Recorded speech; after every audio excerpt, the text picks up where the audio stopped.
The new home smell, it's tempting, correct? But here's the truth. If you walk into a Seattle new construction open house this weekend unrepresented, you could be making a six-figure mistake. And that's exactly what I'm breaking down in this video. We are going to cover three big things without the lecture vibes. How Seattle's new construction market plays by its own rule, hidden traps that quietly cost buyers tens of thousands, and the smart moves that give you real leverage with builders here in the Northwest. I'm Neelam, your Seattle and East Side real estate advisor. I have helped first-time buyers, relocation buyers, investors through everything from sleek downtown condos, townhomes, single-family homes, and brand new single-family homes. My job is simple: to make sure you have the full picture before you buy, because nobody likes surprises right after closing. We are boxed in Puget Sound to the west and Cascade Range to the east, and big lakes running right through the middle. There's just no room for endless sprawl or those giant master-planned suburbs you see in Phoenix or Dallas. Instead, Seattle builds inward.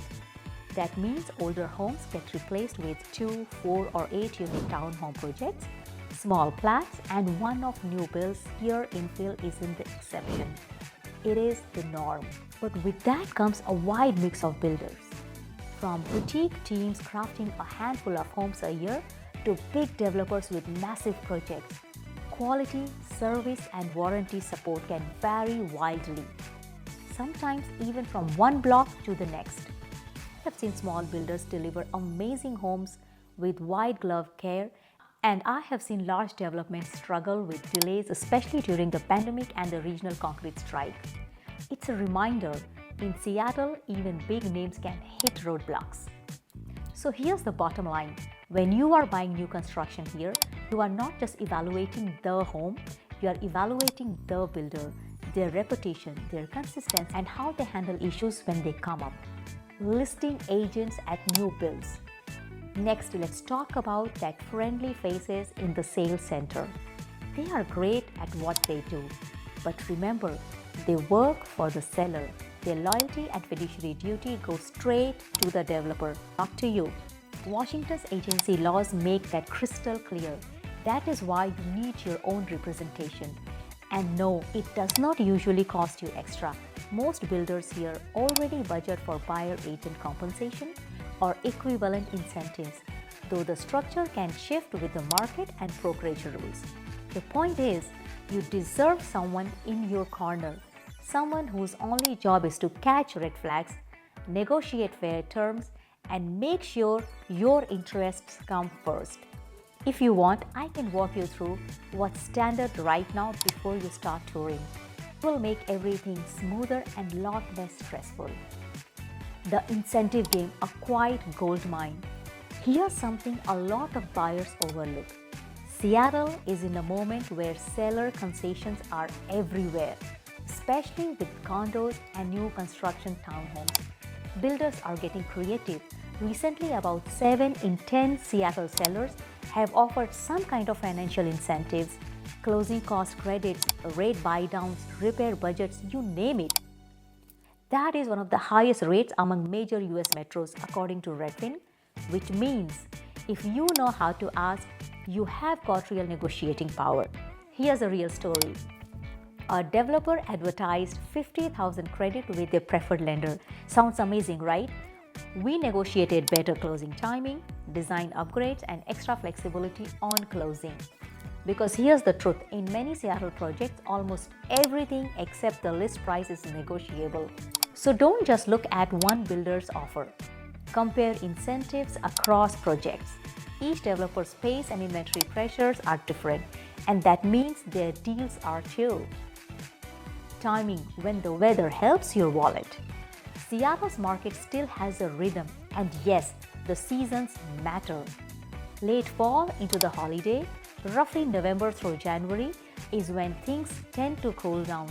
Fewer buyers are out shopping, sellers get more flexible, and builders start looking to wrap up projects before year-end. Every year you will see this in the data. Listings linger a bit longer, and price adjustments stick up as the holiday hits.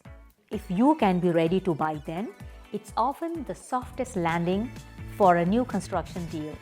Tactical tip: ask about absorption, how quickly units are selling. Early phases sometimes price higher to set the benchmark. But by the final phases, well, builders usually just want to close out and move on to the next project.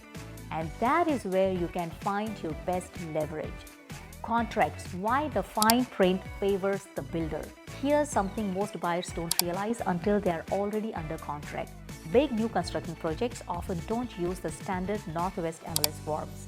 Instead, they use builder-drafted agreements written by the developer's legal team, and these contracts are designed to protect them, not you. Common patterns: builders can delay delivery for a wide range of reasons.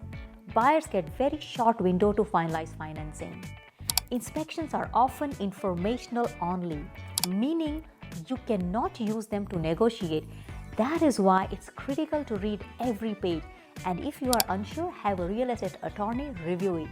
It's not about being paranoid, it's about being clear on what you are signing. We have seen this play out across Seattle.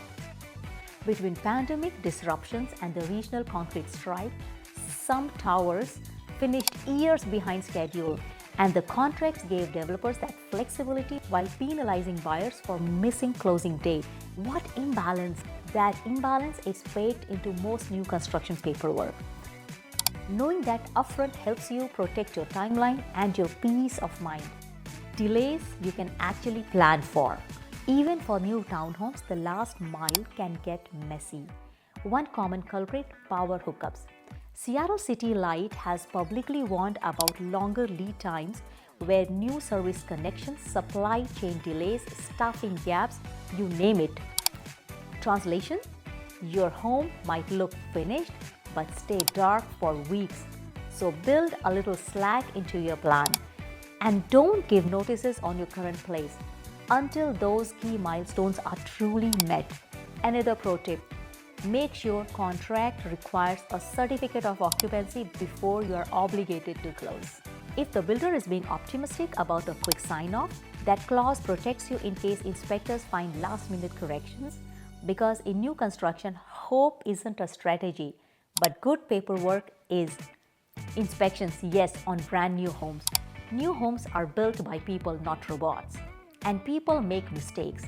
That's why I always recommend a full independent inspection, even for a brand new construction with a warranty. You'd be amazed at what good inspectors find. Reversed hot and cold water lines, miswired GFCIs, window installation errors, uneven floors, even finish flaws hidden under the shine. The key difference is leverage. Builders are far more motivated to fix things before closing, when they still need your signature, than after they have been paid. So give yourself time, plan for a 2 to 4 hour inspection, longer for bigger. And if you're buying early in the build, walk the site multiple times while the walls are still open. That's when issues are easiest and cheapest to fix. The hidden cost most buyers miss. Even seasoned buyers get surprised by these two-line items in Seattle and King County. The King County sewer capacity charge. For new connection, the county adds a separate monthly capacity fees billed quarterly for 15 years. It's how they fund new infrastructure. Growth pays for growth. For 2025, that works out to be at around $76 per month on the standard schedule. It does not sound like much until you realize that's over $13,000 across 15 years. And most buyers don't even know that it exists until the bill shows up. HOA dues on townhomes. A lot of new infill townhomes now come with small HOAs, usually to cover shared walls, driveways, landscaping, or stormwater system. The dues vary widely by project, so it's key to build them into your monthly budget early. Leverage checklist: what smart Seattle buyers actually do. Here's your simple real-world playbook. Vet the builder. Google their past projects, ask for addresses, talk to recent buyers if you can. You can also pull sales history and flag pattern. Verify the warranty in writing. What's covered, what's excluded, response time, and who performs that work. Bring your own representation. Washington agency law supports clear representation. Do not rely on seller's agent to protect your interests. Shop incentives across projects. In this market, credits and buy-downs are super common. Seattle leads big metros for concessions right now, which is your negotiation window. Time your offer. Late year can be friendlier. Always ask about absorption and phase timing. Write in key protections. Certificate of occupancy required to close, reasonable access for inspections, clear language on delays, and buyer remedies. Expect and plan for delays, especially power hookups and final city sign-offs. Seattle City Light notes extended lead time. Inspection every time and push to complete repairs before you sign. Budget the extras, HOA dues, sewer capacity charges, and any builder fees. Know them ahead of time. Quick evergreen reality check why this matters now. Across the country, some Sunbelt markets are flooded with new builds. Rows of brand new homes and master plan communities everywhere. Seattle's story could not be more different. Here land is tight, new construction happens mostly through infill, and right now we are in a rare incentive-heavy moment when builders and sellers are quietly negotiating to keep deals moving. That mix creates a real opportunity for prepared buyers. With the right strategy, you can lock in meaningful credits, rate buy-downs, and better terms. The kind that makes a long-term difference. So don't be intimidated by the process. Just be informed and ready to move when the right door opens for you. If new construction is on your radar, whether it's a townhome, condo, or single-family home build, I'm here to help you buy it with eyes wide open. We will vet the builder, pressure test the contract, line up inspections, and compare incentive across competing projects so you don't leave money on the table. If this video helped you, hit subscribe, give it a like, and drop your questions below. I read everyone. And if you're out touring this weekend, take this checklist with you. Don't sign anything until we talk. Signing off, Neelam Singh here, always in your corner.